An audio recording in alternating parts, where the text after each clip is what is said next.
Hello everyone, मैं Karan Arora, founder and CEO Itonic solutions. आप सभी का स्वागत करता हूं। अगर आपने चैनल को अभी तक सब्सक्राइब नहीं किया, बेल आइकन को हिट नहीं किया, तो सबसे पहले चैनल को सब्सक्राइब कर लीजिए, बेल आइकन को हिट कर लीजिए।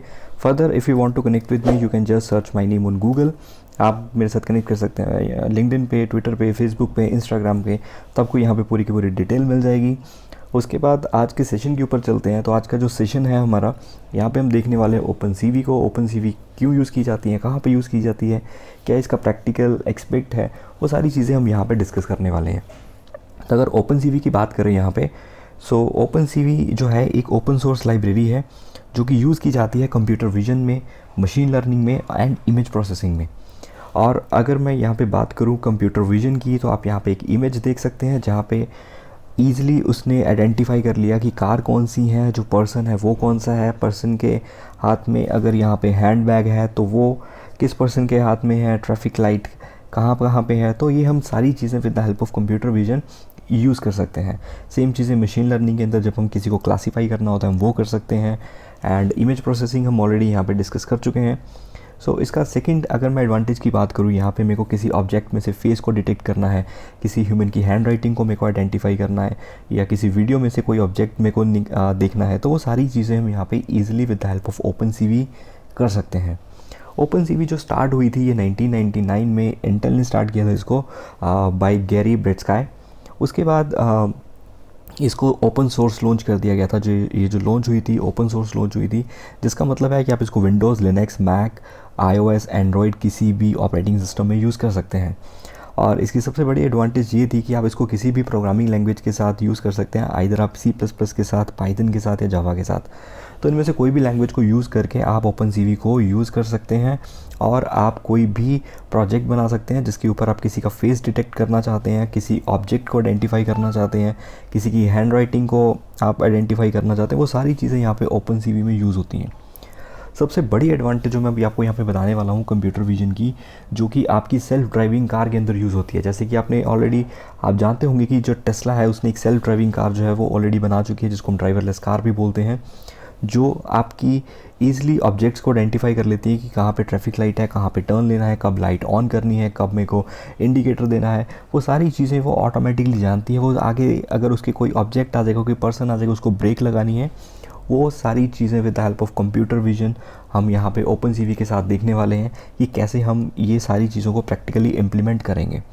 उसके बाद रोबोटिक्स में बहुत ज़्यादा यूज़ होती है। उसके बाद फ़ोटो करेक्शन ऐप्स, आप ऐसी बहुत सारी एप्लीकेशंस को यूज़ करते होंगे जहाँ पे आप अपने बैकग्राउंड को चेंज कर देते होंगे, आप अपनी पिक्चर को ब्लर कर देते होंगे, या बहुत सारे फ़िल्टर्स उसके ऊपर अप्लाई करते होंगे। तो वहीं पे मेरे पास एक एप्लीकेशन है जो कि आपकी प्योरली इमेज प्रोसेसिंग में यूज़ होती है।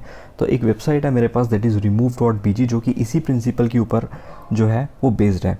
तो मैंने यहाँ पे एक वेबसाइट ओपन कर ली, दैट इज़ remove.bg। यहाँ पे जस्ट आपको एक पिक्चर अपलोड करनी है, तो मैं यहाँ पे अपनी कोई भी एक पिक्चर अपलोड कर देता हूँ। अब जैसे कि यहाँ पे अगर आप देखोगे, जब मैंने ये पिक्चर को अपलोड कर दिया, ये मेरी ओरिजिनल पिक्चर आपने देख ली कैसी थी। उस पिक्चर से इसने पूरी की पूरी जो बैकग्राउंड है वो रिमूव कर दी। सो अगर मैं आपको ओरिजिनल पिक्चर दिखाऊँ, ओरिजिनल पिक्चर को इस तरह की थी जो मैंने क्लिक करी थी। अब इस पिक्चर में से उसने बैकग्राउंड को रिमूव कर दिया। बैकग्राउंड अगर मैं दिखाऊँ कि उसने रिमूव करके कैसी दिख रही है, तो इसने बैकग्राउंड आपको यहाँ पर रिमूव कर दिया। अब सेम पिक्चर को आप इसको एज इट इज़ PNG में सेव कर सकते हैं। इवन आप यहीं पर इस पिक्चर को एडिट भी कर सकते हैं। एडिट करने के लिए उन्होंने बहुत सारे यहाँ पर बैकग्राउंड जो है पहले से ही बना के दिए हुए हैं। तो सिंपली अगर मैं इस बैकग्राउंड पे क्लिक करूँ तो आप देखना with in fraction of seconds एक बहुत ही अच्छा बैकग्राउंड यहाँ पे जो मेरी पिक्चर के ऊपर लग चुका है। और इसको अगर मैं ब्लर करना चाहता हूँ, यहाँ पे क्लिक कर सकते हैं, थोड़ा ब्लर हो जाएगा। और ज़्यादा ब्लर करना है आप यहाँ क्लिक कर सकते हो, और बिल्कुल ही आपको ब्लर करके दिखाना तो यहाँ पे आप क्लिक कर सकते हो। तो ये सारी चीज़ें कैसे हो रही हैं, तो इसके पीछे भी आपकी OpenCV यूज़ हो रही है। तो जिस हिसाब से आपको यहाँ पे बैकग्राउंड चाहिए, काफ़ी अच्छे अच्छे बैकग्राउंड्स हैं, आप इसको यूज़ कर सकते हैं। सो ये आपकी इमेज प्रोसेसिंग में काफ़ी हेल्प करेगी। और ऐसी ही कुछ एप्लीकेशंस हम यहाँ पे OpenCV में बनाने वाले हैं। तो आगे के सेशंस को जानने के लिए आप चैनल को सब्सक्राइब अभी से कर लें, ताकि आपको कोई भी नोटिफिकेशन मिस ना हो। तो यहाँ पे आप देख लो कि काफ़ी अच्छे जो हैं हमारे पास बैकग्राउंड जो है वो देखने को मिल रहे हैं। आप जैसे मर्जी अपनी पिक्चर को एडिट कर सकते हो। सो बहुत सारे यहाँ पे आपको दिख जाएंगे बैकग्राउंड्स, तो कोई भी आप चूज़ करके उसके बाद डायरेक्टली आप डाउनलोड पे क्लिक करके पिक्चर को सेव कर सकते हैं। फर्दर चलते हैं अपने टॉपिक के ऊपर। नेक्स्ट अगर हम बात करें इसकी एप्लीकेशंस की, तो एप्लीकेशंस मैंने ऑलरेडी यहाँ पे डिस्कस कर ली कि किसी का फेस को रिकॉग्नाइज़ करना हो, या हमें ये देखना हो कि जैसे कि अगर मैं बात करूँ कि लेट से किसी कार ने रेड लाइट को जंप कर दिया तो ऑटोमेटिकली उसका जो चालान है उसके घर में आ जाता है। तो हमें ये आइडेंटिफाई कर सकते हैं ऐसी कौन सी कार्स हैं जिन्होंने रेड लाइट को जंप किया है और उसकी नंबर प्लेट को हम आइडेंटिफाई कर सकें और जो भी उसका नंबर है उसको रिकॉग्नाइज़ करके डायरेक्टली हम यहाँ पे उसके घर पे चालान भेज दें। तो ये सारी चीज़ें प्रैक्टिकली हो रही हैं। उसके बाद मेरे को ये काउंट करना है कि एक शॉपिंग मॉल में कितने लोग एक साथ प्रेजेंट हैं जहाँ पे मेरे को सबके फेसेस को डिटेक्ट करना हो, या कितना ट्रैफिक है, तो वो सारी चीज़ें काउंट कर सकते हैं। या एक हाईवे के ऊपर कितनी व्हीकल्स जो हैं वो पर डे ट्रैवल कर रही हैं, या जैसे कि आपने गूगल का स्ट्रीट व्यू देखा होगा जो 360 डिग्री है, इमेज को कैसे स्टिचिंग की जाती है, वो आप सारी चीज़ें यहाँ से देख सकते हैं। या इमेज सर्च अगर आपको देखना है, जैसे गूगल के ऊपर आपके पास कोई इमेज है, उसी के रिलेटेड आप डिफरेंट इमेजेस चाहते हो, तो वो इमेज सर्च आप कैसे इम्प्लीमेंट कर सकते हो, वो चीज़ें यहाँ पे सारी इम्प्लीमेंटेशन होती हैं। ड्राइवरलेस कार मैं ऑलरेडी आपको बता चुका हूँ। ऑब्जेक्ट्स को रिकॉग्नाइज़ करना हो कि मेरे पास एक फ्रूट्स की बास्केट है जिसमें बहुत सारे फ्रूट्स पड़े हैं, उसमें से मेरे को आइडेंटिफाई करना है एप्पल कौन से है, कीवी कौन सा है, मैंगो कौन सा है, तो वो हम सारी चीज़ें ऑब्जेक्ट्स आइडेंटिफाई कर सकते हैं।